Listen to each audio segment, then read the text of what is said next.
Aloha, breath of life. Sawubana, I see the whole of you. Namaste. The spirit in me honors the spirit in you. My name is Dr. Susan R. Carn, and I would like to welcome you to my November 2025 week 45. Our four keywords for the month of November are remembrance, transition, harvest, and gratitude. So this week we will be discussing remembrance. Remembrance in this time of year. Our objective is to align ourselves with the environment, the nature that we are participants in and live inside of. Therefore, in the Northern Hemisphere anyway, our environment or nature is showing us a time of coming into autumn, and remembrance represents the honoring of ancestors who have gone on, as well as remembering parts of ourselves, parts of our lives, parts of who we previously used to be, even dreams or goals that we may have had. And certainly it represents remembering the inner child.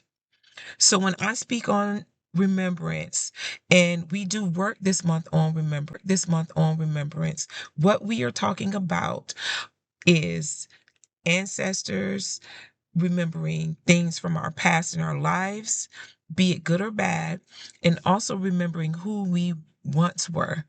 And it's not just about, some people like to say, oh, you shouldn't discuss the past. I just don't agree with that.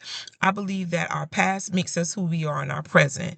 And if we have trauma, negative experiences, unresolved issues, or challenges that we face anytime in our past that we were not able to heal those things, repair those things, or come to a finalization in our mind, heart, and spirit about that particular thing, then it's still an open wound. It doesn't matter to me how many days, weeks, years, or whatever has gone by, if it is an issue that a person has happened. So when we talk about remembrance, I'm speaking on being able to disconnect the experience as the person who endured that and become your spiritual self, which is the witness that observed that. And the thing that connects or charges a past experience for any person when it comes to remembrance is the emotion of it. I'll say that again. Emotions are the energy that connects a person to still in a present moment have a response that could be harmful or negative previous event. So when we're speaking about remembrance and we're talking about healing from the past, then what we need to do is to consider coming into a remembrance of that particular experience, but also what were the lessons in that experience? What could you have done different in that experience? What do you need where you are in your present moment to feel better about that experience that only you can give yourself? Because remember, if there are other people involved with that past experience, you cannot that is unhealthy, negative, toxic, chaotic, harmful in any way, shape, or form to help you heal from something that they may have negatively contributed to in your life. So this means when we're again talking about remembrance, we're talking about where is your power structure or your power source to be able to heal from the trauma of a remembrance on your own.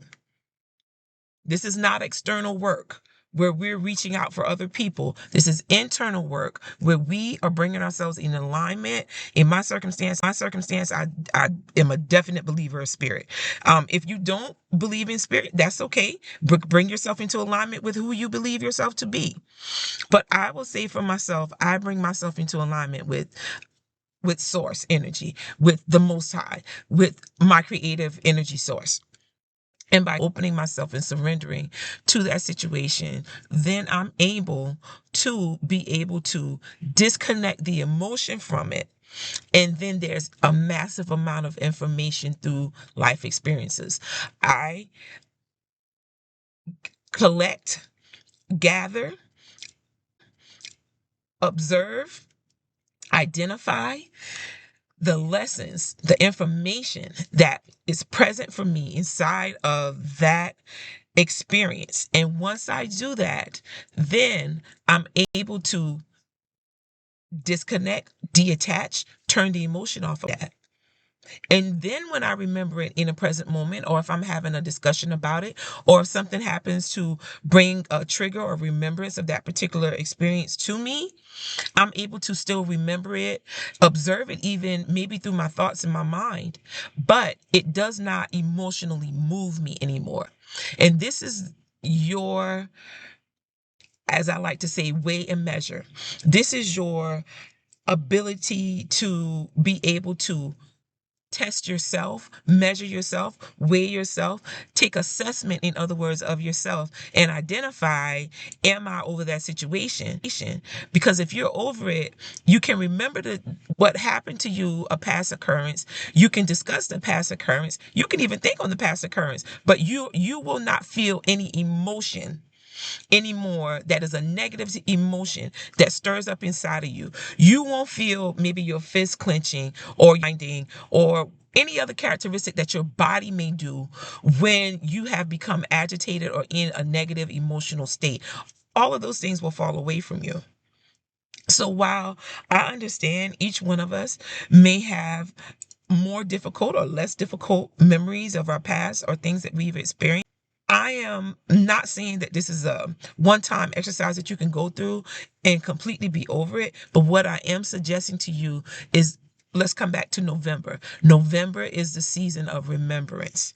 And what I've led this discussion on this time, and what the Spirit has led me to lead the discussion on this time, is us discussing negative experiences from our past and how we can receive the information and the lesson from that negative experience, but not let it harm us, control us, abuse us, attack us in our present moment, by figuring out the pathway to disconnecting the emotional charge to that.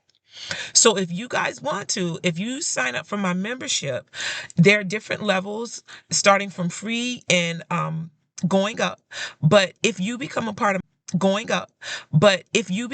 my membership community, then I have worksheets, assignments, digital products, even courses, life coaching circles, groups that you can join, that we will go deeper into this discussion. Even if you needed a one-on-one, I will be happy to coach you through that, help you through that, counsel you through that. And we will be able to talk about your particular unique experience and your goal in being able to overcome that environment, those people, whatever the circumstance or situation that it was that you went through. You have the power. I have the utmost confidence in what I'm saying to you, because I've been through a lot myself in life, and we all have. But what I know is that when I go through a negative experience, I am not going to succumb to that negative experience. And what I am suggesting and offering to you is to consider, no matter what the circumstance was, that you are greater than that circumstance or those negative people or situations or environments that you found yourself in that compromised or traumatized or harmed you in some way, shape, or form. You are greater than that. So again, I invite you, if you want to work with remembrance at this level, to please consider looking around this video, finding the links, connecting to those links, coming to the membership, and then you can connect products, assets that I have that are connected to remembrance when it comes to negative past issues or harmful past issues that still may be challenges for you right now. other forms of remembrance that I mentioned in this video in regards to ancestor remembrance. I have materials on that as well. In regards to also, I would say if it was a traumatization that happened in your past that you're remembering and you were a child, that could be considered a part of inner child work. But I have definitive, separate, customized work also in inner child work. And then finally, I have a positive or maybe a lighter or brighter version of remembrance where we go back and we remember the good things and we remember the things that we may have set for ourselves to do at some point in time in our lives, and we maybe didn't get to it yet. But hey, let's go back and capture those positive things as well and do the work around how can we still do that positive thing right now, or hopefully sometime in the near future. So I would like to thank you for joining me on this first discussion of the month. Please know there's so much more around these materials, again, that we can delve into. So if you want to join me in any of my group discussions where I will talk about the other three main discussions points that I mentioned in this video, please feel free again to join me in the membership. Let's go farther, let's go deeper, and let's collect all of our power back and empower ourselves. And no matter what circumstance you found yourself in that you have gone through, what we are not going to do is allow that circumstance or those negative people to dictate who we are in the eyesight of our creator and who we as being a living, breathing aspect of version of light energy that is creative force energy itself. That's what we're not going to do. So if you're with me and you're interested in working on yourself on an energetic quantum level, if you're interested in being able to be the person that you know you were created to be, then you're in the right space. So I implore and invite you to come on in, join the family, become a part of what I have basically spent my life doing. This is my calling. This is my life's purpose. I would go so far as to say this is my anointing. And I'm here to serve, to help, and to be a part of healing, uplifting, and also let me make this clear too, help you come up with a game plan for all of the things that are unique and beautiful and wonderful about you so that these things can become income makers for you as well. So if you're interested, I welcome you. So this will be the close of our very first discussion. Oh my goodness, for November. And I look forward to our other three discussions coming in the next 3 weeks in the future. So again, we're going to go ahead and close out. My name is Dr. Susan R. Carn. And the way that I open, aloha, breath of life. Sawubana, I see the whole of you. Namaste, the spirit in me honors the spirit in you.